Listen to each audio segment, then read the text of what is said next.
बिस्मिल्लाहिर्रहमानिर्रहीम। मन ज़ल्लज़ी युक़रिज़ुल्लाह क़र्ज़न हसनन फ़युज़ाइफ़ लहू व लहू अज्रुन करीम।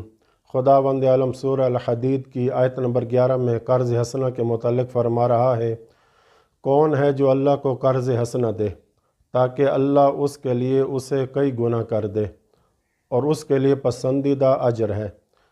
इस्लाम में एक मोमिन की परेशानी को दूर करने का बहुत बड़ा अजर है, और वो मोमिन के जिसे माली हवाले से परेशानी है, इस मोमिन की परेशानी का ख़ात्मा सिर्फ़ इस बात में मुनहसर है कि कोई इसे माल बतौर कर्ज़ दे।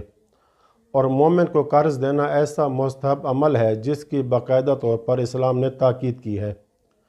किताब वसाइल शिया 13वीं जिल्द उर्दू सफ़ा 100 में और मिनहाज सालिन की दूसरी जिल्द में हदीस नबवी है, जिसमें फरमाते हैं कि मन अक़रज़ा मुमिनन क़र्ज़न यनज़ुर बिही मैसूरहु कान मालहु फ़ी ज़कातिन व कान हुवा फ़ी सलात मिनल मलाइकति हत्ता युअद्दियहु। पैगम्बर अकरम सल्लल्लाहु अलैहि वसल्लम फरमाते हैं कि जो शख्स किसी मोमिन को कर्ज़ दे और उसकी वसअत माली तक उसे मोहलत दे तो उसके माल में बराबर इजाफ़ा होता रहेगा और उस पर फ़रिश्ते दरूद व सलाम भेजते रहेंगे यहाँ तक कि वो इसे अदा न कर दे। एक और हदीस इमाम जाफ़र सादिक़ अलैहिस्सलाम किताब मिनहाज सालिहीन आयतुल सिस्तानी की दूसरी जिल्द सफ़ा 338 में इमाम अलैहिस्सलाम फरमाते हैं, अय्यमा मुमिन नफ़स अन मुमिन कुर्बतन व हुवा मुअस्सिरुन। कोई भी मोमिन ऐसा हो कि जो किसी मोमिन की मुसीबत और परेशानी को दूर यानी आसान करे और वो मोमिन है भी तंगी में, उसकी मुसीबत को ख़त्म करता है, यस्सरल्लाहु लहू हवाइजहु फ़िद दुनिया वल आखिरा, तो अल्लाह ताला जितनी भी हाजात हैं उस मोमिन की दुनिया और आखिरत की, उनको आसान कर देगा यानी उसको पूरा कर देगा।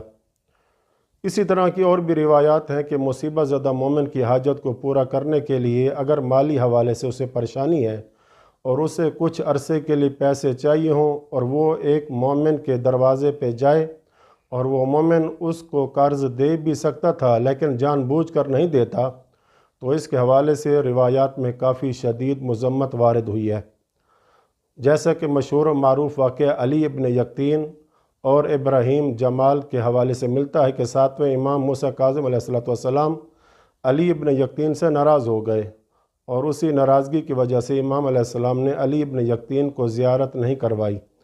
फरमाया कि जब तक पहले तुझे इब्राहीम जमाल हमारा मवाली और मोमिन तुझे माफ़ न कर दे, हम तुझे अपनी ज़ियारत नहीं करवाएंगे।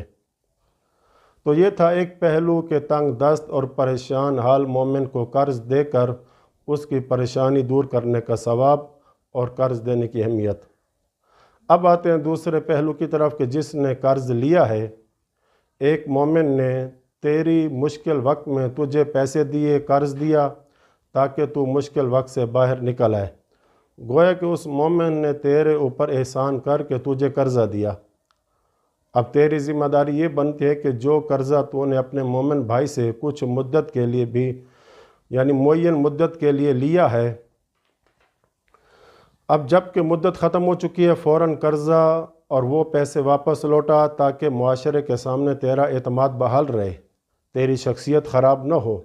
लेकिन दुख इस बात का है कि कितने लोग ऐसे हैं और अक्सर मोमिनीन और मोमिनात इस बारे में हमसे सवालात भी करते हैं कि फ़लाँ मोमिन को हम कर्ज़ा दें या न दें क्योंकि उसने पहले भी कुछ लोगों को धोखा दिया है वगैरह।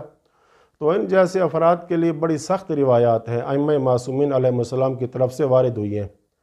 किताब वसाइल शिया 13वीं जिल्द सफ़ा 94 पे किसी मासूम से एक हदीस नकल है कि जिसमें फरमाया कि जिसने कर्ज़ा अदा नहीं किया होगा, इसको इस हालत में क़यामत का दिन लाया जाएगा कि वो वहशत की शिकायत करता होगा। बस अगर इसके पास कुछ नेकियां हुई तो वो उस कर्ज़ खा को दे दी जाएंगी और अगर न हुई तो फिर कर्ज़ खा की बुराइयां उसके खाते में डाल दी जाएंगी। किताब के इसी सफ़े पर एक सख्त तरीन हदीस जिसमें एक रावी जिसका नाम मुआविया बिन वहब है, इसने इमाम जाफ़र सादिक़ अलैहिस्सलाम की खिदमत में अर्ज़ किया कि हमसे बयान किया गया है कि एक अंसारी शख्स फ़ौत हुआ जिसके ज़िम्मे 2 दीनार कर्ज़ा था, तो पैगम्बर अकरम صلی اللہ علیہ وسلم نے خود اس کی نماز جنازہ نہیں پڑھی تھی اور فرمایا کہ اس کی نماز جنازہ نہ پڑھو یہاں تک کہ اس کے بعد رشتہ داروں نے قرضہ کی ادائیگی کی ضمانت دی۔ امام علیہ السلام نے فرمایا ہاں یہ بات برحق ہے۔ پھر فرمایا کہ پیغمبر اکرم صلی اللہ علیہ وسلم نے اس لیے ایسا کیا تھا تاکہ لوگ اس سے نصیحت حاصل کریں اور ایک دوسرے کا قرضہ ادا کریں اور اسے معمولی نہ سمجھیں۔ اسی کتاب کے صفحہ 99 پہ امام صادق علیہ السلام فرماتے ہیں جو شخص قرضہ لے مگر ادائیگی کا ارادہ نہ ہو تو وہ بمنزلہ چور کے ہے۔ تو بہرحال آپ مومنین کو اس طرف متوجہ کرنا مقصود تھا کہ اس قرض کے بہانے سود مومنین سے لیا جا رہا ہے جو کہ حرام ہے۔ قرضہ بعض لوگ تو دیتے ہیں لیکن شرط لگاتے ہیں کہ اتنی مدت کے بعد اتنے اوپر لوں گا۔ تو اس قرض میں جو سود کے احکام اور فقہی مسائل ہیں اقساط کی صورت میں ان کو بیان کروں گا انشاءاللہ تعالی۔ وصلی اللہ علی محمد و اہل بیتہ الطاہرین۔